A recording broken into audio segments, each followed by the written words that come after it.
السلام عليكم ورحمة الله وبركاته.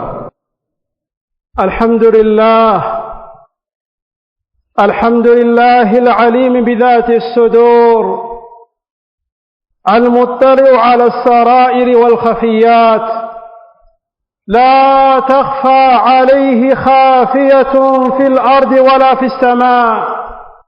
أحمده سبحانه وأشكره وأتوب إليه وأستغفره وأشهد أن لا إله إلا الله وحده لا شريك له يعلم خائنة الأعين وما تخفي الصدور. وأشهد أن محمدًا عبده ورسوله صلى الله عليه وعلى آله وأصحابه تسليمًا كثيرا.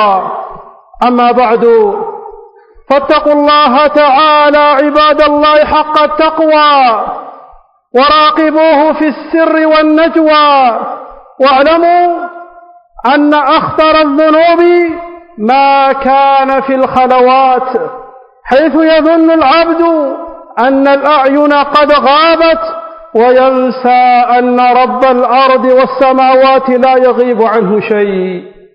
عباد الله، إن المؤمن قد يجاهد نفسه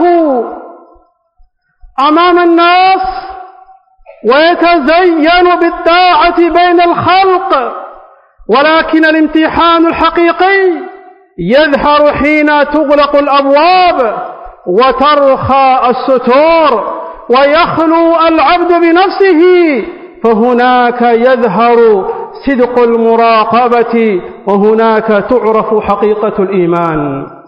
قال الله تعالى: يوم تبلى السرائر، أي يوم تكشف الخفايا والسرائر وتظهر المستور، فلا سر يخفى ولا خبيئة تنسى. أيها المؤمنون، የተከበራችሁ ወንድሞቼ ወይ ዛሬ ራሴን እናንተም ማሳሰብ ፈልገው የኹጥባው ርዕስ ብዙ ሰዎች የተዘናጉበት የሆነ ስራ ነው። ነገር ግን ይሄ ስራ የሰውየውን መልካም ነገርን በአዱኛም በአኽራም የሚያበላሽበት የሆነ ስራ ነው። ሰዎች ያን ስራ ላያዩ ይችላሉ።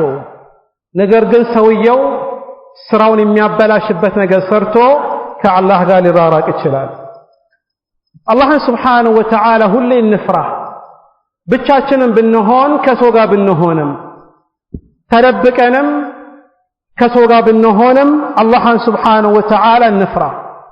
ማወቅ ያለብን ነገር ከወንጀሎች ሁሉ ትልቁ ወንጀል፣ ከወንጀሎቹ ሁሉ አደጋ የሚባለው ወንጀል ባሪያው ተደብቆ የሚሰራው ስራ ነው። ከሰው ተደብቆ የሚሰራው ወንጀል ነው ከወንጀል ሁሉ አደጋ አለው የሚባለው።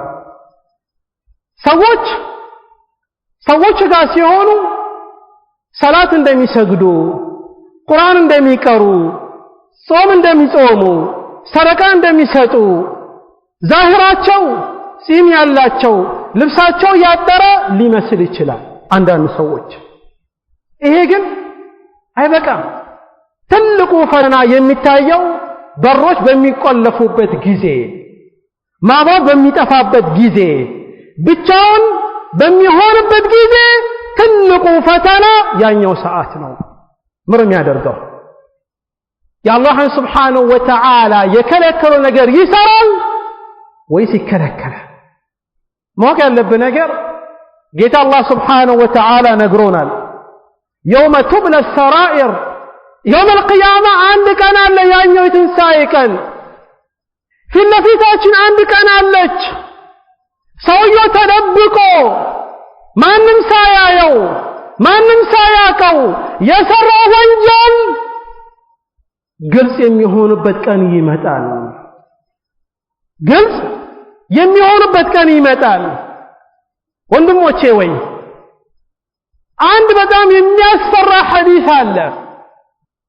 روى الصحابي الجليل ثوبان مولى رسول الله صلى الله عليه وآله وسلم عن النبي عليه الصلاة والسلام قال لا أعلمن أقواما من أمتي يأتون يوم القيامة بحسنات أمثال الجبال التهامة فيجعل الله عز وجل هباء منثورا. الحديث رواه ابن ماجه وصححه الشيخ الألباني. يا رحمتي عليه الصلاة والسلام دزيالو ከህዝቦቼ የማውቀው ሰዎች አሉ አሉ። ከህዝቦቼ ናቸው አውቃቸዋለሁ።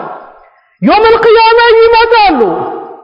ሲመጡ እነሱ የሰሩት መልካም ነገር የሰሩት ጥሩ ነገር ትልቅን ተራራን ያክላል። ጂባል አቲሃማ ቲሃም የሚባለው ከመካ ጀምሮ እስከ የመን የሚቀጥል ትልቅ ተራራ ነው። ያን የሚያክል መልካም ስራን ሰርተው ይመጣሉ። ሰዎች እነዚህ ሰዎችን ስራዎቻቸውን ሲያዩ ይመኛሉ። ምንኛም ለነሱ ስራን በሰራ ኸይር ስራችን እንዲበዛልን ብለው ይመኛሉ። ولكن على الله رحمته عليه الصلاة والسلام فيجعله الله عز وجل هباء منثورا. ጌታ አላህ Subhanahu Wa Ta'ala ያን ተራራን የሚያክል መልካም ስራ እንደ አዋራ ይበትንባቸዋል አሉ አላህ ረህመተኛ عليه الصلاة والسلام. ሰሃቦች ደነገጡ። قال ثوبان يا رسول الله صفهم لنا جلهم لنا ألا يكون منهم ونحن لا نعلم. ما ناتني سووች እሺ እነሱ ስለ ምግባር ንገረኝ የነሱ ስራ ምን ስራ ቢሰሩ ነው ይሄ አደጋ ይመጣባቸው? እኛም ሳናቅ ተሳስተን ከነዛ ሰዎች ጋር እንዳንሆን ማናቸው ንገሩኝ ብለኛው ሰሃቢ ረሱል አለይሂ ሰላቱ ወሰላም ይጠይቃል። በዚህ እንግዲህ አላህ መልእክተኛ አለይሂ ሰላቱ ወሰላም እንደዚህ አሉ أما إنهم إخوانكم ومن جلدتكم ويأخذون من الليل كما تأخذون ولكنهم أقوام إذا خلوا بمحارم الله انتحكوها. أن لا سوّج ملكوች አይደሉም ወይ ሸይጣኖችም አይደሉም ወይ ከጂኒም አይደሉም እንደናንተ ሰው ናቸው የናንተ ወንድሞች ናቸው በል ከራሳችሁ ዘር የሆኑ ናቸው እንደናንተ ለሊት ቆመው ይሰግዳሉ ነገር ግን አሉ ልክ ብቻቸውን ሲሆኑ ከሰው ሲገነጠሉ ከሰው ሲርቁ አላህ Subhanahu Wa Ta'ala حرام ያደረገውን ወንጀሎችን ተዳፍሮ ይሰራሉ አሉ አላህ ረህመተኛ عليه الصلاة والسلام. በጣም የሚያስፈራ ሐዲስ ነው። خاصة ወጣቶች አላህን ፍሩ። ብቻችሁን ስትሆኑ ጌታን አላህ Subhanahu Wa Ta'ala መፍራት አለባችሁ። ትክክለኛ ኢማን ትክክለኛ ተቅዋ የሚታየው ሰዎች ፊት ለፊት የምታሳየው ነገር አይደለም።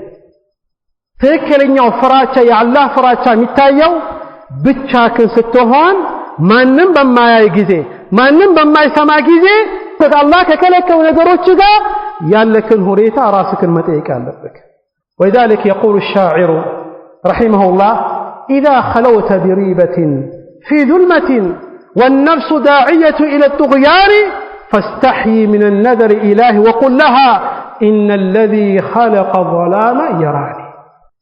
ብቻህን በመተሆንበት ጊዜ ከሰው ርቀህ ወንጀል ለመስራት ለመዳፈር ከፈለክ በጨለማ ነፍስ ደግሞ ምን ትላለች?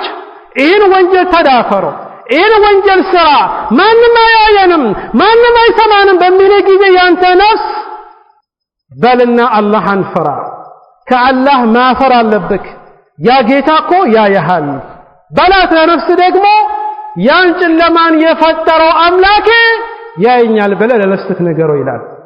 ብቻህን ስትሆን ጌታን አላህ Subhanahu Wa Ta'ala መፍራት አለብክ። ለምን إن الله لا يخفى عليه شيء في الأرض ولا في السماء. كجيتاك الله سبحانه وتعالى يمدبك من النجر يلم بسماء بمدر. عباد الله يا الله بارك شوي ذلك سوي تدبكا وانجل سران شلاله الله يكلكل النجر حرام نجر بموبايل لنا انشلاله يتلاقي ميديا لي قبت ماتا ወይ ከሚስት ርቀ ወይ ከልጆች ርቀ ወይ ከአባት ርቀ ወይ ከእናት ርቀ ወይ ከወንድም ርቀ የተለያየ ሐራም ነገር ልትመለከት ይችላል ሚዲያ ላይ ገብተህ ወይም ደግሞ አንቺም አላህ የከለከው ሐራም ነገር ልታወሪ ትችላለሽ ከአጅነቢ ጋር ሰዎች አያዩሽም ቤተሰብ አያይሽም ነገር ግን መርሳት ያለብሽ ነገር ራሱ ያንቺ አይን ያየሽበት የራስ እጅ የራስ ሰውነት ገና يوم القيامة ይመሰክርብሃል ጌታ አላህ Subhanahu Wa Ta'ala እንደዚህ ይላል حتى إذا ما جاءوها شهد عليهم سمعهم وأبصارهم وجلودهم بما كانوا يعملون يوم القيامة ساكن በሚመጡበት ጊዜ መጀመሪያ ይጠየቃሉ እነዚህ ሰዎች በእንደዚህ አይነት ወንጀል ሰራክም እንደዚህ አይነት ቦታ ጥፋት አላጠፋክም ተብሎ ይጠየቃል አላደረኩም ይክዳል አልሰራም ይላል ጌታ አላህ Subhanahu Wa Ta'ala አፉን ይዘጋዋል በዚህ ጊዜ شهد عليهم በሱ ላይ መሰከረበታል የራሱ ጆሮ የራሱ አይኖች የራሱ ሰውነት ይመሰክርበታል بما كانوا يعملون የሰሩትን ስራ ከዛ በኋላ ሰውነቱ ራሱ ሲመሰክርበት መካድ አይችልም ማስተባበል አይችልም መዋሸት አይችልም ግን ተመልሶ ሰውነቱን ይጠይቃል وقال جلود لما شهدتم علينا ለምን በእኛ ትመሰክራላችሁ እኛ እኮ መጀመሪያ የካድንበት ምክንያት ጀሃነም እንዳንገባ ነው እናንተም እንዳትቀጡ ነው በዚህ ጊዜ ይላሉ እነዚህ ሰውነቶች قالوا أنطقنا الله الذي أنطق كل شيء ምን ይላሉ እነዚህ አካላቶች ጆሮ አይን አፍንጫ እግር እጅ ሳይቀር حتى بالذكر ራሱ ይመሰክርባል የሰራከው ሐራም ነገር ምን ይላል እኛ እኮ يوم القيامة ያለነው አላህ Subhanahu Wa Ta'ala የፈለገውን አካን አውራ ማለት በሚችልበት ሰዓት ስለሆነ ያ ጌታ እንድናወራ ያደረገን ብሎ ይመሰክሩብሃል وهو الذي خلقكم أول مرة وإليه ترجعون يا ጌታኮ እናንተ መጀመሪያ የፈጠረና ወረሱ የምትመለሱት አምላክ ነው ብሎ ይመሰክሩበታል በድብቅ የሚሰራ ወንጀል ትልቅን አደጋ አለው يقول الإمام ابن الجوزي في سيد الخاطر الحذر حذر أستنقቃቸው ይላል ወንጀልን ከመስራት أستنق በተለይ ደግሞ خصوصا ذنوب الخلوات በድብቅ ከሶረቀ የምሰራው ስራ ይሄ አላህ ፊት ለፊት የሚያዋርድክ የሆነ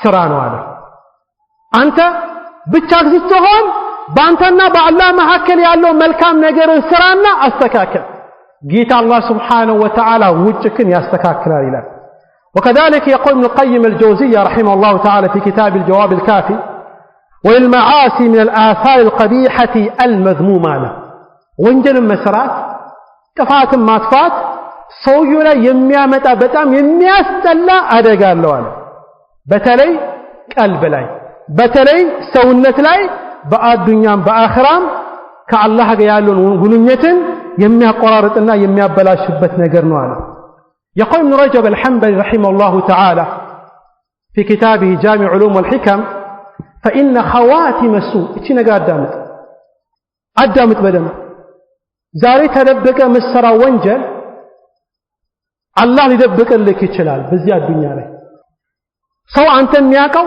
በጥሩ ሊሆን ይችላል ነገር ግን የሰራከው ወንጀል ተደብቀ የሰራከው በጣም መጥፎ ቦታ ላይ ያዋርዳል يقول رحمه الله تعالى فإن خواتم السوء مدفو أي سويو سيموت كزي الدنيا لي بمدفو نجر مموتو بمدفو نجر مدندم يسوسرا تكون بسبب دسائس باطنة للعبد بارو تدبقو يسرى وانجل تكمت اللتنا تدبقو يسرى وانجلوج يكمت اللتنا يا وانجل لا يطلع عليها الناس سووች ማያውቁትና ማያዩት ነገር ግን ያ መጥፎ ስራ ይመጣበትና የመጨረሻውን ቃሉን ያበላሽበትና لا اله الا الله ሳይል ወይ ወንጀሎችን ያስታወሰ የሰራውን ነገር ያስታወሰ ከዚህኛው አዱኛ ሊሞት ይችላል ኻቲማው ሊበላሽበት ይችላል ይላል ጥንቃቄ ይፈልጋል ሁሌ በአንተና በአላህ መካከል ያለው መልካም ስራ አስተካከል። የሰዎችን ጉዳይ ተው። ሰዎች አዩኩም አላዩኩም ይሄ ነገር ሊያስጨንቅህ አይገባም። የሚገባው ብቻህን ስትሆን ጌታን አላህ Subhanahu Wa Ta'ala መፍራት አለብህ። መልካም ስራ መስራት አለብህ። የምትሰራ መልካም ነገር ተመልሶ ለራስህ ስለሚሆን ነው። أقول قولي هذا وأستغفر الله لي ولكم من كل ذنب وخطيئة فاستغفروه إنه هو الغفور الرحيم.